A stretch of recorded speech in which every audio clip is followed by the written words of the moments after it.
range again, and we did a little revision to, or revisited the topic of Glock 19 versus MP9.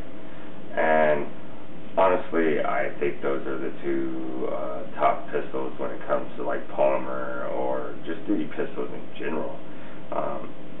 Why aren't we including the SIG P226 and stuff like that? Well, it's $1,000. This is $550.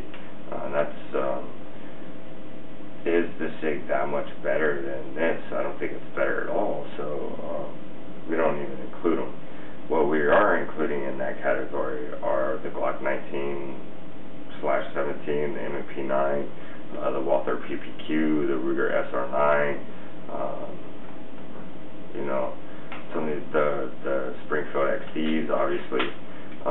And you're going to hear me trash the XDs. Look, they're great guns, but I don't think there's anything innovative compared to the Glock. I think if you just don't like Glock and you need a good pistol and you're not going to buy an M&P, and XD is your next logical choice. But all the guns I just mentioned are great choices. So why do I think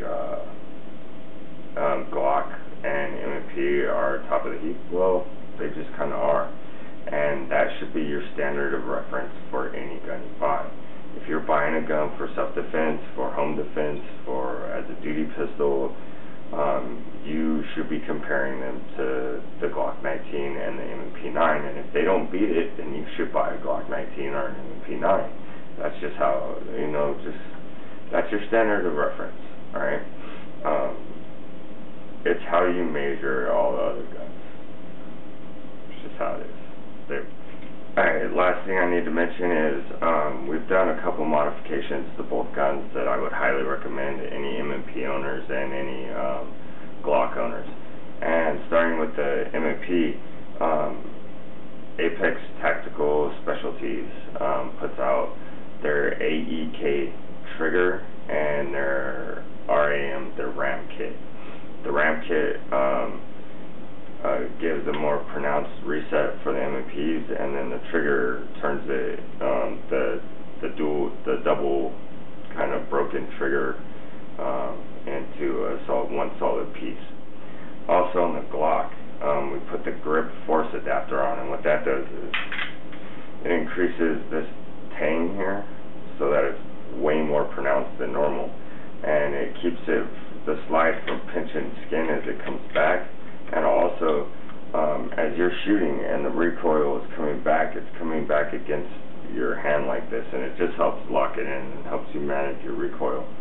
The other thing I would recommend, and I think Jose is probably going to do this to his 19, is replacing the factory sights. I like the U little sights on the Glocks, but they're plastic, and if you're racking, you're doing one-hand manipulations, and you're freaked out or whatever happens, and you rack it off your belt too hard, but you don't want those breaking in the middle. First off, now you guys have shot both guns, and we have the M&P with the new trigger in it. Jose, what are your feelings now compared to last time we were out here with the Glock 19 versus M&P? I mean, my only real gripe with the M&P was the trigger, the stock trigger. I mean, it's just garbage, no good. That's just my opinion. The new Apex trigger upgrade is absolutely great. It makes the pistol feel completely different. It's absolutely top notch now. So if they were like, if you had to rate Glock versus M&P, I say they're on the same level. Absolutely. Your opinion, same thing? Yeah, at this point, I mean, I would have no problem purchasing either one. Before, I would definitely pick the Glock. I mean, just on the trigger alone. But if they came stock with that Apex trigger, I mean, I would probably be purchasing that. They are upgrading the trigger to the trigger that's in the Shield right now. But one thing I dig about the 19 is definitely the size. And I just don't like the feel of the grip. Grab the Glock real quick. I want to show them. Pull them up a little bit closer. Yeah, this way. The stock tail on the M&P is the tang is really pronounced. It's not so much pronounced on the Glocks, but Jose's got an adapter on his. What's that adapter called? Grip Force. I highly recommend it. Because that changes the feel of the 19 pretty dramatically. Absolutely. Also, even if anything, just for the slide. I mean, some people have problems where the slide comes back and it pinches their skin right there. I mean, right here is these comfort, peace of mind that you're not going to get pinched by the slide. Right. And that was one of the complaints. So now I think both pistols are squared away with those. The new trigger on the M&P and then the I-Force adapter on the Glock 19 changed both these guns, and I would put them highly at the heap, especially of polymer pistols. I know a lot of people are going to cry XDs, just don't like them. So, Jose, or Sanche, you've now shot both the pistols.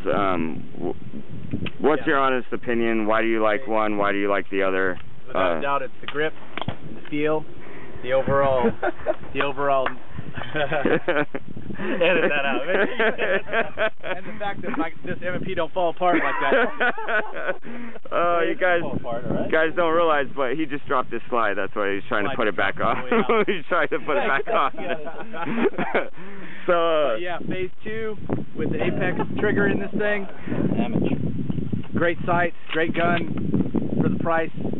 I would have no qualms with purchasing either one of these weapons, without a doubt. My personal preference and choice, I just put money down on a new one of these myself, and I can't wait to fire it when I get it home soon. But other than that, I like the M&P just a little hair better. Alright, 3 full rounds, Glock 19, probably my other favorite handgun, so here we go.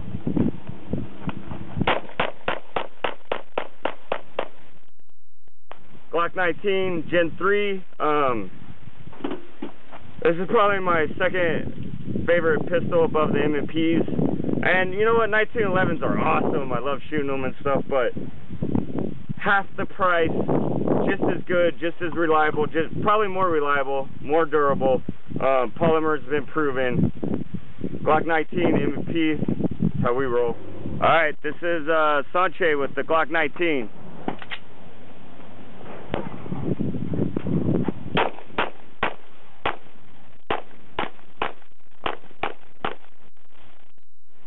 Alright, this is Jose with the M&P. You're good, brother.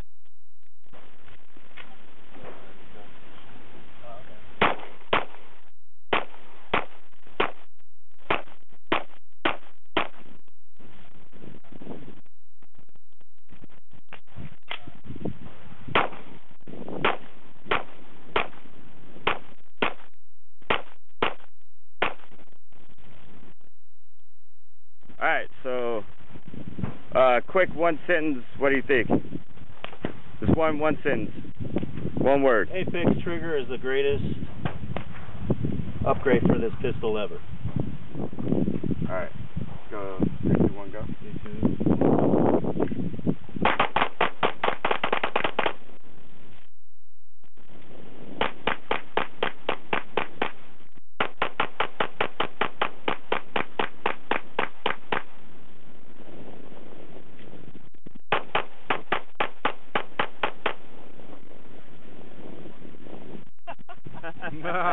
Alright, so we addressed two of the bigger concerns with the M&Ps and the Glocks, and what we came down to in the end was they're both ridiculous guns. They're the standard of what you judge everything else by.